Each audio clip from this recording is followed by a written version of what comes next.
The thunder rolled across the vast Montana sky as Emma Novak clutched her 6-month-old daughter tighter against her chest, the thin shawl doing little to protect either of them from the relentless downpour. The year was 1876, and Emma had nowhere to go, no one to turn to, and only the clothes on her back soaked through and clinging to her trembling body. Her daughter whimpered, the sound nearly lost in the torrential rain that had turned the dirt road leading to the ranch into a river of mud. She had been walking for hours after being thrown off the stagecoach, the driver unsympathetic to her lack of funds to continue the journey. The distant light of the ranch house had been her beacon of hope in the growing darkness. Now, standing at the edge of the property, she hesitated. Pride had been a luxury she could no longer afford since her husband's death. The sound of the ranch house door opening startled her. A tall figure emerged onto the covered porch, silhouetted against the warm light spilling from inside. "Who's out there?" A deep voice called over the rain. Emma stepped forward, her legs weak from exhaustion. "Please," she managed, her voice breaking, "I need shelter just for the night." The man descended the porch steps, approaching cautiously. As he drew closer, she could make out his features' strong jaw darkened by stubble, eyes narrowed beneath the brim of his hat. He wore a long duster, and despite the casual way he moved, she noticed his hand hovering near his holster. His expression shifted when he saw her more clearly, a young woman, probably no more than 22, standing in the rain with a bundle in her arms. When the baby cried out, his posture relaxed slightly. "Come inside," he said, not unkindly. "This ain't weather to keep a baby in." "I can't pay you," Emma admitted, shifting her daughter to try and shield her better from the rain. "Didn't ask for payment," he replied, gesturing toward the house. "Name's Zachary Quinn. This is my ranch." Emma hesitated only a moment longer before following him. She had no choice. Her daughter's life depended on finding shelter, and this cowboy was offering it. The ranch house was modest but warm, with a fire crackling in the hearth. Zachary Quinn moved with purpose, gathering towels and blankets. "Here," he said, handing her a towel. "Dry yourself and the little one." "I'll make some coffee." Emma accepted the towel gratefully. "Thank you, Mr. Quinn. I'm Emma Novak. This is my daughter, Charlotte," he nodded, busying himself with the coffee pot on the stove. "How'd you end up out here in this storm, Mrs. Novak?" "Miss," she corrected quietly. "My husband died 6 months ago, just after Charlotte was born." Zachary's movements slowed as he glanced over his shoulder at her. "My condolences." Emma unwrapped her daughter, relieved to find that her innermost wrappings had stayed relatively dry. Charlotte blinked up at her mother with wide blue eyes, her tiny fists waving in the air. "I was headed to my cousin's place in Helena," Emma explained, patting Charlotte dry, "but I ran out of money in the last town. The stagecoach driver wouldn't take me any further." She swallowed hard. "He left us at the crossroads about 5 miles back." Zachary's jaw tightened. Callum Tyler never did have much heart. He poured coffee into 2 mugs and brought one to Emma. "Drink this, it'll warm you up." Emma accepted the mug, warming her hands around it. "I don't mean to impose." "If you could just let us stay until the rain stops. It's set to rain all night," Zachary interrupted. "And Helena's still a good 2 days' ride from here." He glanced at Charlotte. "Does she need milk?" Emma nodded, embarrassed. I haven't been able to feed her properly today." Without another word, Zachary disappeared into what Emma assumed was a pantry, returning with a small jug of milk. "It's fresh from this morning. I'll warm some up." As he worked, Emma took the opportunity to study him more carefully. He moved with the easy confidence of a man accustomed to hard work. His hands were calloused but gentle as he prepared the milk. She guessed him to be in his late 20s, perhaps 30, though the life of a rancher in the territory aged a person beyond their years. "How big is your ranch, Mr. Quinn?" she asked, trying to make conversation. "Call me Zach," he replied, testing the temperature of the milk on his wrist. "It's not as big as some, but it's mine. 800 acres, about 50 head of cattle, and half a dozen good horses." He handed her the warmed milk in a cup. "It's not fancy, but it's paid for." There was pride in his voice, and Emma understood it well. Her husband had been the same way about their small farm in Minnesota before the fever took him. "Do you have family here?" she asked, carefully feeding Charlotte the milk. A shadow crossed Zach's face. Not anymore, lost my pa to Indians 3 years back. My ma couldn't take the territory after that. She went back east to live with my sister. I'm sorry, Emma said quietly. He shrugged. Territory life ain't for everyone. They fell into silence, the only sounds the crackling of the fire and Charlotte's contented suckling. When the baby had finished, Emma gently patted her back until she let out a small burp. You got somewhere to go in Helena? Zach asked suddenly. Emma nodded. My cousin Martha. She married well to a banker. She wrote that I could stay with them until I find work.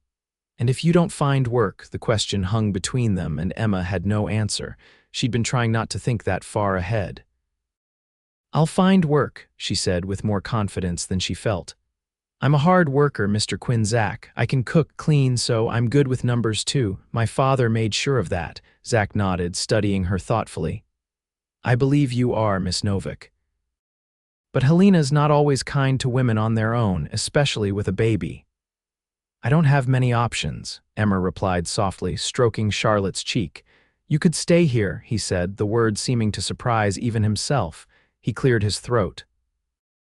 I mean, just until the weather clears and you've had some proper rest. I could take you to Helena myself in a few days.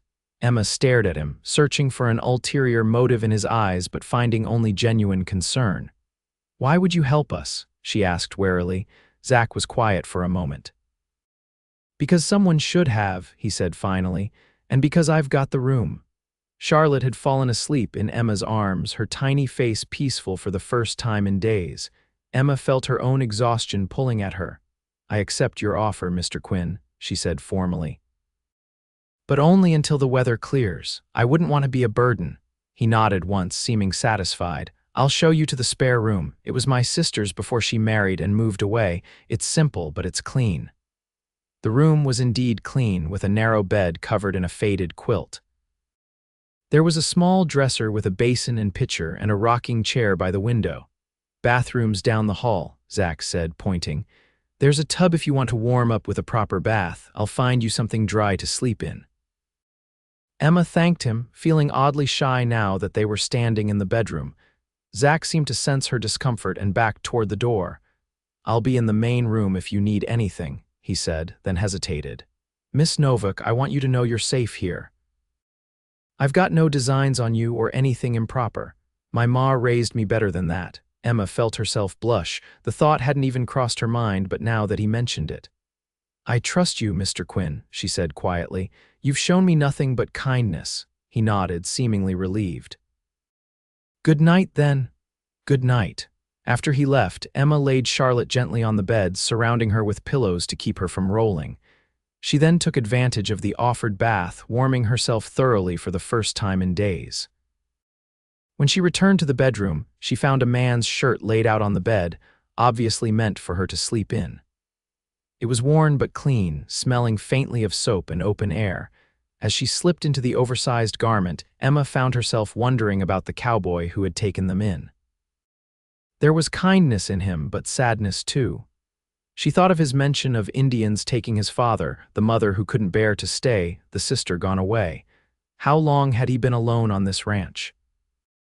With Charlotte nestled safely beside her, Emma drifted into the first peaceful sleep she'd had since leaving Minnesota. Morning brought clear skies and the smell of coffee and bacon. Emma dressed quickly in her now dry clothes, tucked Charlotte against her hip, and followed the enticing aromas to the kitchen. Zach stood at the stove, his back to her, working over several pans at once. Without turning, he said, "Coffee's fresh, help yourself." "You heard me coming." Emma asked, surprised. He glanced over his shoulder with the hint of a smile.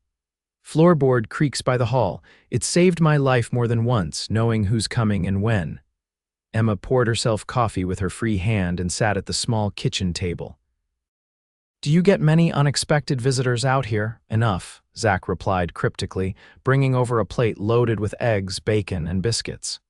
"You need to eat. You're too thin." Emma wanted to be offended at his blunt assessment, but her stomach growled loudly in response to the food, making them both smile. "Thank you," she said instead, shifting Charlotte to her lap so she could eat. Zach sat across from her with his own plate. "I've been thinking," he began, then stopped, seeming to choose his words carefully. "The road to Helena will be muddy for a few days after that rain, dangerous for wagons." Emma paused mid-bite. "Oh," she said, disappointment settling in her chest. "I understand if you can't take us, that's not what I meant," he interrupted. "I'm saying you should stay a bit longer, at least until the roads dry out." He focused intently on cutting his food. "Besides, you both could use some time to recover before traveling again." Emma studied him. His offer seemed genuine, but something felt unsaid. "Mr. Quinn," she began cautiously, "I appreciate your hospitality, but I wouldn't want to impose further." He looked up at her then, his gaze direct. "It's no imposition, Miss Novak. Truth is, I could use the help around here if you're willing. My usual housekeeper, Mrs. Finch, broke her hip last month. She won't be back for some time." Emma blinked in surprise. "You're offering me work, room, board, and a small wage," he confirmed. "Just until Mrs. Finch returns, or you decide to continue to Helena, whichever comes first." He shrugged. "It would help us both out, seems to me." Emma considered the offer. A few weeks of steady work and a safe place to stay would allow her to save money for the journey ahead. "And Charlotte would benefit from the stability." "What would my duties include?" she asked. "Cooking, cleaning, mending," Zach listed. "Nothing you haven't done before, I'd wager. The ranch hands have their own quarters, so it's just the main house." "And how many hands do you employ?" "4 regular, sometimes more during roundup. They take their meals in the bunkhouse mostly, except Sundays when tradition says the boss feeds everyone." He smiled slightly. "That would fall to you now if you accept." Emma bounced Charlotte gently on her knee while she considered. "Would you mind if Charlotte stayed with me while I worked?" "The baby stays where you want her to stay," Zach assured her. "I've got an old cradle in the storage shed that was mine when I was a boy. We could bring it in." The thought of a proper cradle for Charlotte nearly brought tears to Emma's eyes. Since her husband's death, they'd been making do with makeshift arrangements. "I accept your offer, Mr. Quinn," she said, extending her hand formally. He took it, his large hand engulfing her smaller one. "Good," he said simply, but she thought she detected relief in his voice. True to his word, Zach brought in the cradle that afternoon, cleaned and repaired it, and set it up in Emma's room. He also showed her around the house, explaining what needed to be done and where to find everything. The ranch, which Emma learned was called the Lazy Q, was more substantial than she had initially thought. The main house was modest but well built, with a large kitchen, dining room, sitting room, and 3 bedrooms. Behind the main house were the stables, barn, bunkhouse, and various outbuildings necessary for running a cattle operation. As days turned into weeks, Emma fell into the rhythm of ranch life. She rose early, prepared breakfast, tended to Charlotte, cleaned the house, mended clothes, and prepared the meals. Zach was always up before her, seeing to the cattle and horses with his men before coming in for breakfast.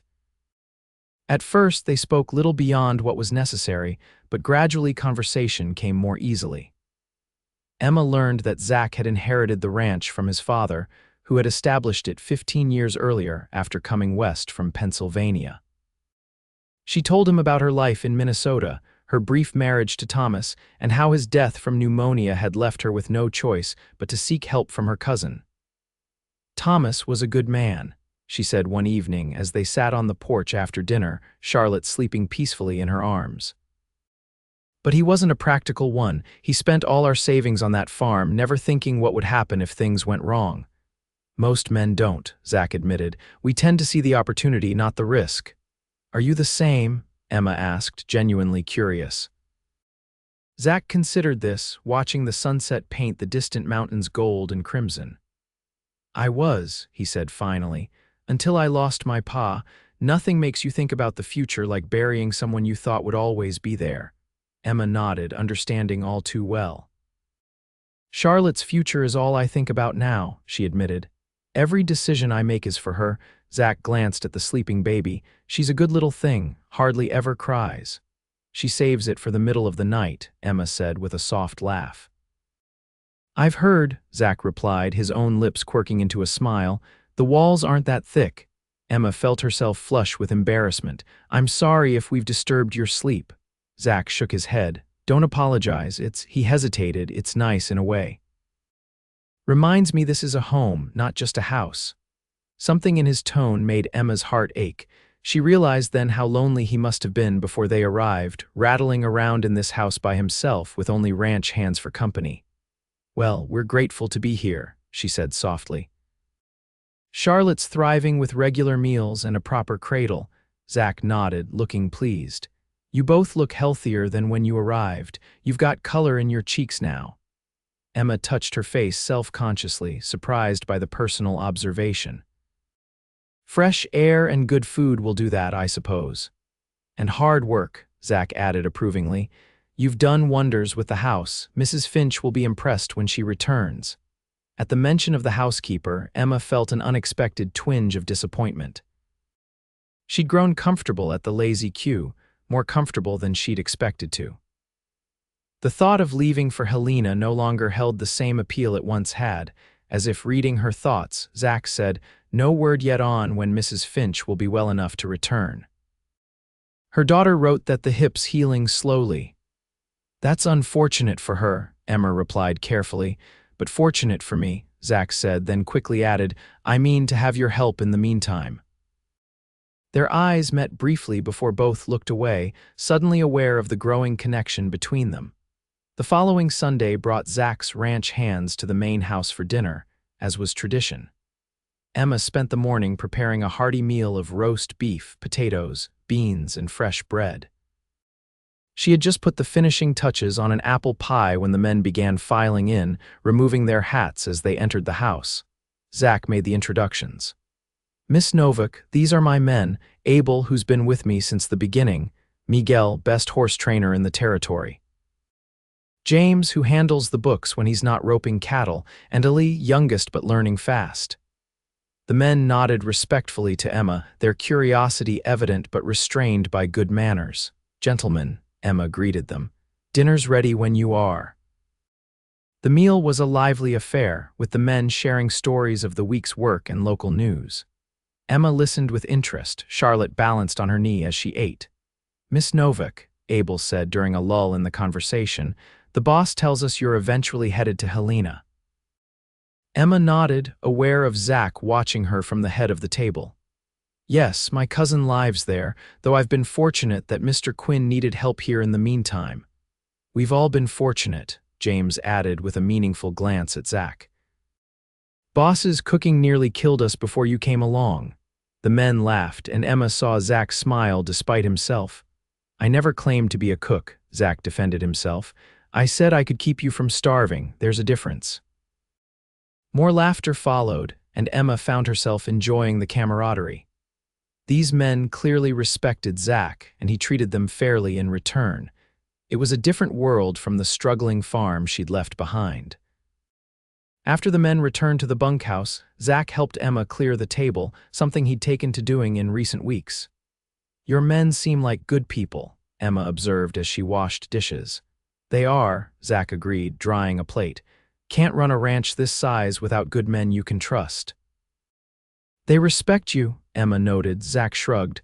I pay fair wages and don't ask them to do anything I wouldn't do myself. He stacked the dried plate with others.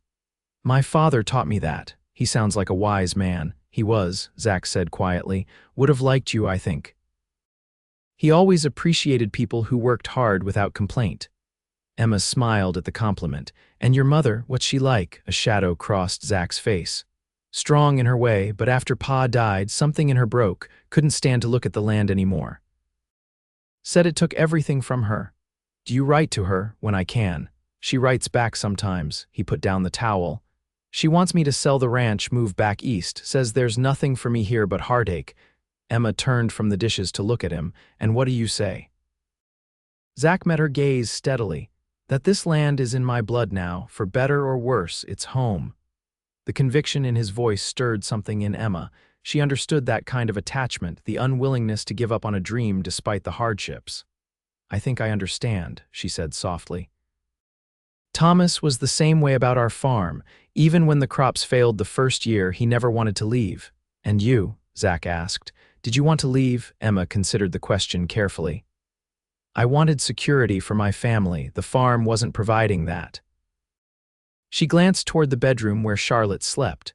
Sometimes love means knowing when to let go of a dream that isn't working. Zach was quiet for a long moment. Is that why you're going to Helena, a more secure dream? I thought so, Emma admitted. Now I'm not so sure. Their eyes met again, and this time neither looked away. Something unspoken passed between them, an acknowledgement of the growing feelings that neither was quite ready to name. The moment was broken by Charlotte's cry from the bedroom. Emma excused herself quickly, grateful for the interruption that allowed her to collect her thoughts. As spring melted into summer, life at the Lazy Q fell into a pleasant routine. Emma's original plan to stay only until the roads dried had long since passed, with neither her nor Zach mentioning her departure. Mrs. Finch's daughter had written that the elderly woman had decided to retire permanently, leaving the position of housekeeper officially open. Zach formally offered Emma the job one evening in late June. "You've proven yourself more than capable," he said, "and the arrangement seems to work well for both of us." Emma hesitated. "What about my plans for Helena?" "They're still your plans," Zach said carefully. "This isn't about keeping you from your cousin, it's about offering you a choice." A choice. Emma hadn't had many of those since Thomas died. Every decision had been made out of necessity, not preference. Now Zach was giving her the freedom to choose, and she found herself wanting to stay at the ranch that had become home. "I accept," she said finally. "Charlotte and I will stay." The relief on Zach's face was unmistakable, though he tried to hide it with a businesslike nod. "Good, that's good." As summer progressed, the nature of their relationship gradually shifted. Zach began teaching Emma to ride, insisting it was a necessary skill for ranch life. Their Sunday afternoon lessons became something both looked forward to, a brief respite from work and responsibilities. Emma proved to be a natural horsewoman, much to Zach's approval. "You've got a good seat," he complimented her after one particularly successful ride, "and Daisy likes you." The gentle mare had indeed taken to Emma, nickering softly whenever she approached the stable. "I like her too," Emma admitted, stroking the horse's neck. "There's something freeing about riding, isn't there? Like all your troubles stay on the ground when you're in the saddle." Zach smiled, a genuine, unguarded expression that transformed his usually serious face. "That's exactly it. That's why I could never leave this life, no matter what my mother says. There's a freedom here you can't find in cities." Emma found herself watching him more and more, noticing the way the sun had deepened the tan on his face and arms, how his eyes crinkled at the corners when he smiled, the gentleness with which he handled Charlotte. The baby had grown attached to him, reaching for him whenever he entered a room, much to Emma's mixed emotions. "She's going to break hearts someday," Zach predicted one evening as he bounced Charlotte on his knee, the baby giggling delightedly. "Like her father," Emma said wistfully. Thomas had a way of charming everyone he met. Zach's expression faltered slightly at the mention of her late husband. "You must miss him a great deal." Emma considered this honestly. "I miss the security of being married," she said slowly, "and I'm sad that Charlotte will never know her father." She paused. "But Thomas and I, we married young, we hardly knew each other, really." Zach looked surprised. "I assumed it was a love match." "It was, in its way," Emma explained, "but more the idea of love than the reality of it. Thomas was handsome and exciting, full of dreams. I was 18 and eager to start my own life away from my parents' strict rules." She smiled sadly. "We never had time to grow into the kind of love that lasts." "And what kind is that?" Zach asked quietly. Emma met his gaze. "The kind built on respect and understanding, I think. The kind that sees you at your worst and stays anyway." Charlotte chose that moment to grab Zach's collar, breaking the intensity of the moment. But something had shifted between them, an acknowledgement that what was growing between them might be the very kind of love Emma had described. July brought scorching heat and the threat of drought. Zach and his men worked tirelessly to ensure the cattle had access to water, often returning to the house exhausted and sunburned.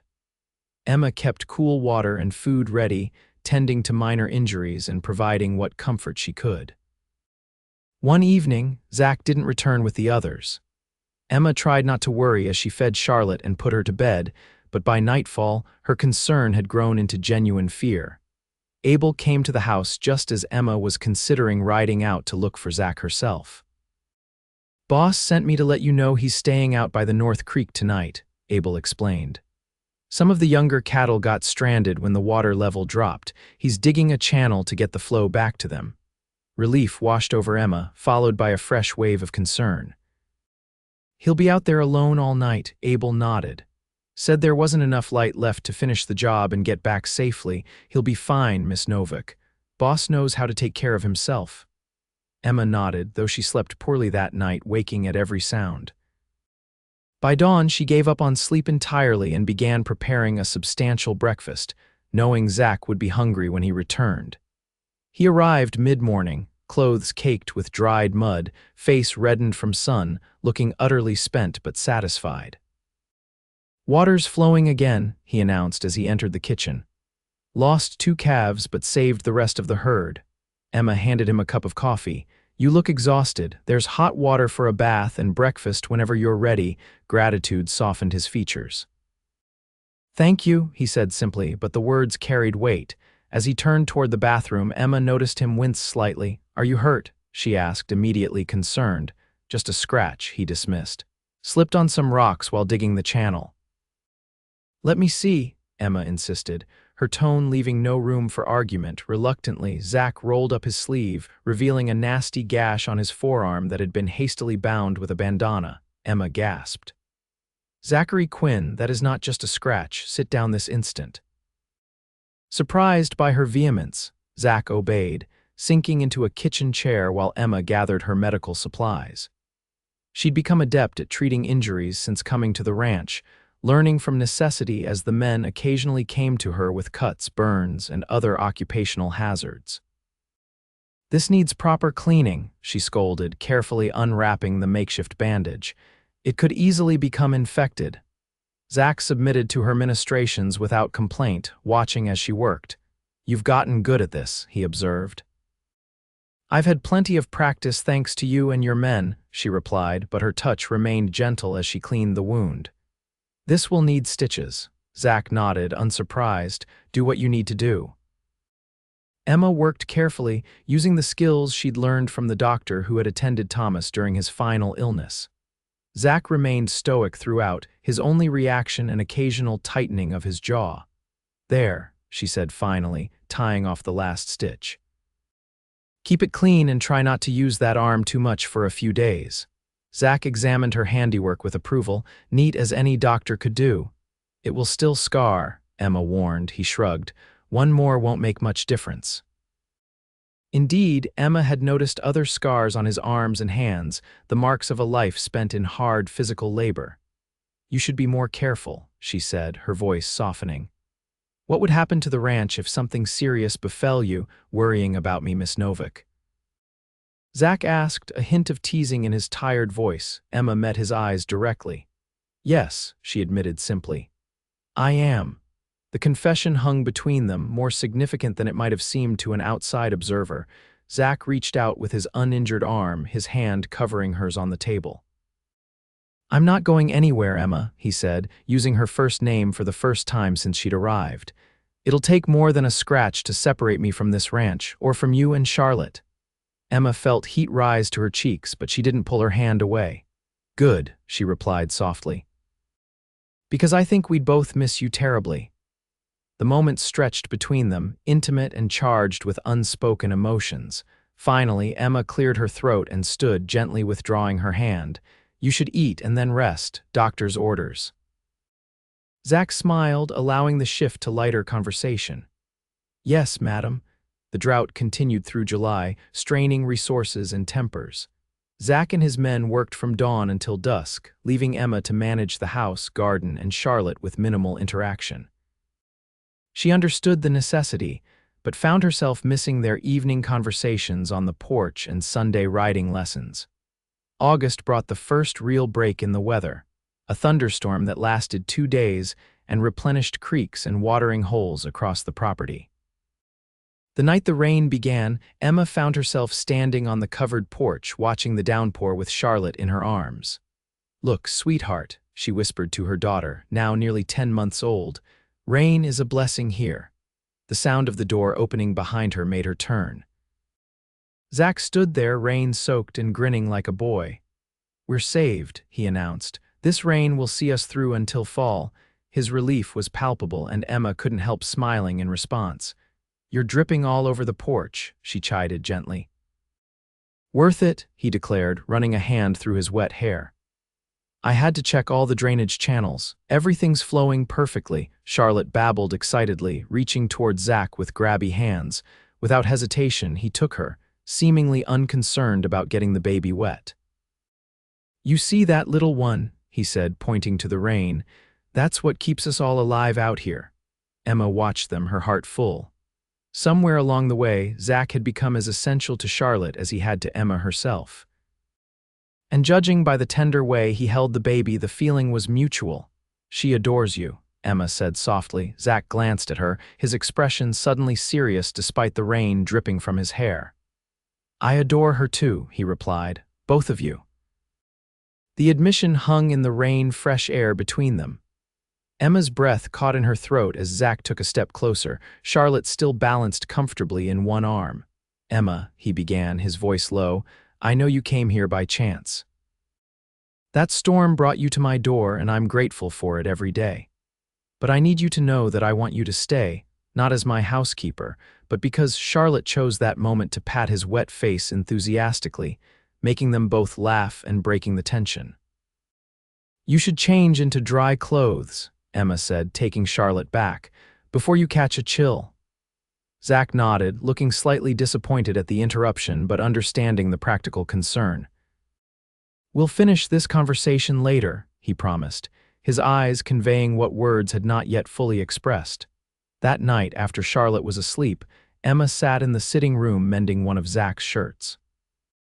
The rain continued to fall steadily outside, a comforting backdrop to her thoughts, which were anything but settled. Zach's words on the porch had confirmed what she'd begun to suspect: his feelings for her had grown beyond friendship or the convenience of their arrangement. What surprised her was how ready she felt to hear them, how much she wanted him to finish what he'd started to say. The sound of Zach entering the room pulled her from her thoughts. He changed into dry clothes and stood somewhat awkwardly in the doorway, as though uncertain of his welcome. "May I join you?" he asked formally. Emma nodded, setting aside her mending. "Of course." He sat in the chair opposite her, the crackling fire between them casting a warm glow on his features. For a moment, neither spoke, listening to the rain and the occasional pop from the fireplace. "I've been thinking about what you said," Zach began finally, "about the kind of love that lasts." Emma's fingers twisted in her lap. "Have you?" he nodded, leaning forward slightly. "I never thought much about it before. Marriage was something that happened to other people. I was too busy with the ranch, then with taking care of my father, then running everything after he died." He paused. "But these past months with you and Charlotte here, it's made me see things differently." "How so?" Emma asked, her voice barely above a whisper. "This house was never a home until you came," Zach said simply. "It was just a place to sleep between work. Now it's somewhere I want to be." His eyes held her steadily. "Because you're here." Emma felt tears prick at the corners of her eyes. "Zach, let me finish," he said gently. "I'm not good with words, and I need to say this right." He took a deep breath. "I love you, Emma, not just because you're a good cook or because you keep the house nice or because you're pretty, though you are all those things. I love you because you're brave and kind and strong.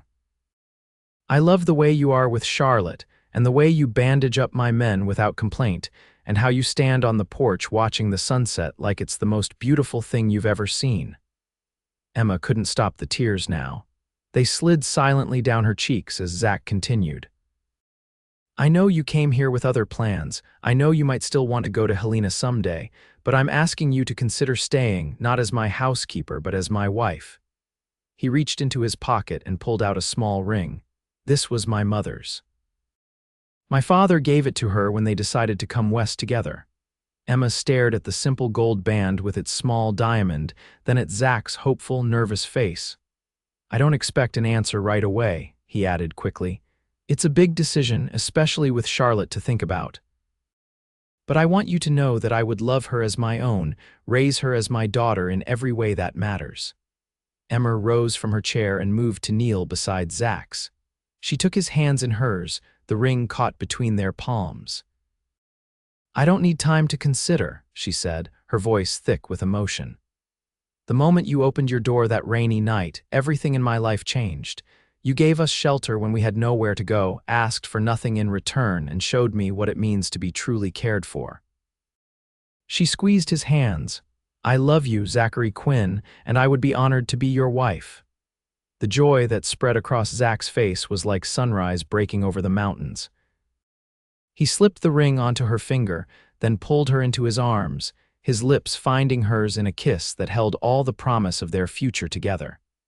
They were married 2 weeks later by the circuit preacher who happened to be passing through the area. The ceremony was simple but meaningful, held in the front yard of the ranch house with Zach's men and a few neighbors as witnesses. Charlotte, dressed in a new white dress Emma had stayed up nights to finish, babbled happily in Abel's arms as her mother took new vows. Emma wore a blue dress that Zach had ridden all the way to town to purchase, insisting she have something special for the occasion. As they spoke their promises to each other under the vast Montana sky, Emma thought of that stormy night months ago when she had stood desperate and afraid on this very property, a baby in her arms and nowhere to turn. "I now pronounce you man and wife," the preacher declared. "You may kiss your bride, Mr. Quinn." Zach did so to the cheers and whistles of his men, then turned to take Charlotte from Abel, bringing her into their embrace. "We're a family now, little one," he whispered to the baby, "official and proper." The celebration that followed was joyous and lively, with food, music, and dancing continuing well into the evening. As darkness fell, lanterns were lit around the yard, casting a magical glow over the proceedings. Emma found a quiet moment to slip away to the porch, needing a breath of air and a moment to absorb the enormity of the day. She was standing there, looking out at the stars, when Zach joined her, wrapping his arms around her from behind. "Happy," he murmured against her hair. Emma leaned back into his embrace. "More than I ever thought possible," she answered truthfully. "No regrets about Helena?" he asked, a hint of lingering insecurity in his voice. Emma turned in his arms to face him. "None," she assured him. "This is where I belong, where we belong." She glanced back toward the celebration, where Charlotte was being entertained by Miguel, who was teaching her a clapping game. "All of us." Zach followed her gaze, his expression softening as he watched Charlotte. "I've already started the paperwork," he said quietly, "to adopt her legally. So she'll be a Quinn in name as well as heart." Tears sprang to Emma's eyes for the second time that day. "You didn't tell me. Wanted it to be a wedding gift," Zach explained. "Is it all right, all right?" Emma repeated incredulously. "Zach, it's everything." She couldn't ask for a better father. He kissed her then, softly and sweetly, a promise of the life they would build together. When they rejoined the party, it was as a united family, stepping confidently into their shared future. The years that followed brought both joy and hardship, as life in the Montana territory demanded resilience and determination. The ranch prospered under Zach's careful management, expanding to include more land and cattle. Emma proved to be an excellent partner, not only maintaining the household, but also learning to keep the books and even helping with the ranch operations when needed. Charlotte grew into a spirited young girl with her mother's golden hair and a natural affinity for horses that delighted her adoptive father. When she was 3, the family welcomed a son, Thomas Zachary Quinn, named for both Emma's first husband and his proud father. 2 years later, a daughter followed, Sarah Elizabeth, named for both their mothers. On the 5th anniversary of the night Emma had arrived at the ranch, Zach surprised her with a gift, a painting he had commissioned of the two of them standing on the porch. Emma with baby Charlotte in her arms, Zach inviting them inside. "To remember how our story began," he explained as she unwrapped it, tears in her eyes. "As if I could ever forget," Emma replied, touching the canvas gently. "That storm was the best thing that ever happened to me." Zach pulled her close, his love for her as strong as ever. "To me too," he agreed, "though I suspect we would have found each other somehow, rain or shine, Emma smiled up at the man who had become her partner, protector, and truest friend. "I believe you're right," she said softly. "Some things are simply meant to be." Outside, rain began to fall gently on the ranch they had built together, not a threatening storm this time, but a life-giving blessing for the land they both loved. Emma thought of that desperate young woman who had stood shivering in the downpour, how far she had come, and how much she had gained by taking that first step onto the porch of the Lazy Q. The cowboy who had said, "Come inside," had given her more than shelter from a storm. He had given her a home, a love, and a life beyond anything she could have imagined on that rain-soaked night when their stories first intertwined. As the years passed, the Lazy Q became known throughout the territory as one of the most successful ranching operations, a testament to the hard work and vision of Zach and Emma Quinn. Their partnership extended beyond marriage and family to a shared purpose that brought out the best in both of them. Emma eventually wrote to her cousin Martha in Helena, explaining her change in plans and introducing her new family. To her delight, Martha and her banker husband visited the ranch the following summer, beginning a tradition of annual visits that enriched both families' lives. Charlotte grew into a confident young woman with her mother's practicality and her father's affinity for ranch life. By 15, she could ride and rope as well as any hand on the ranch, much to Zach's unconcealed pride. Thomas inherited his father's quiet strength and thoughtful nature, becoming Zach's shadow from the moment he could walk. Little Sarah proved to be the peacemaker of the family, with a gentle disposition that brought out the protective instincts of her older siblings. The ranch house expanded along with the family, with Zach adding rooms and modern amenities as they became available. Emma insisted on maintaining the original sitting room exactly as it had been, however, preserving the space where they had first declared their love. One evening, as they sat on the expanded porch watching their children play in the yard, Emma turned to Zach with a contented smile. "Do you ever think about how differently things might have turned out?" she asked. "If it hadn't rained that night, or if I'd found another place to shelter," Zach considered this, his hand finding hers as it always did. "Sometimes," he admitted. "But then I look at what we've built together and I can't imagine any other path." He squeezed her fingers gently. "Besides, I like to think I would have had the sense to fall in love with you no matter how we met." Emma laughed softly. "Is that so, Mr. Quinn?" "Absolutely, Mrs. Quinn," he replied with mock seriousness. "I may be stubborn, but I'm not blind. Any man with eyes could see what a treasure you are." "Charmer," Emma accused affectionately, leaning against his shoulder. "Only with you," Zach promised, pressing a kiss to her temple. As they watched the sunset paint the mountains in shades of gold and purple, Emma reflected on the journey that had brought her to this moment. The grief and uncertainty that had driven her from Minnesota seemed like another lifetime, a prologue to the real story that had begun the night she stood in the rain with Charlotte in her arms and heard a cowboy say the words that would change everything. "Come inside," he had said, and in doing so had invited her not just into his house, but into a life filled with love, purpose, and belonging, the very things she had been seeking all along.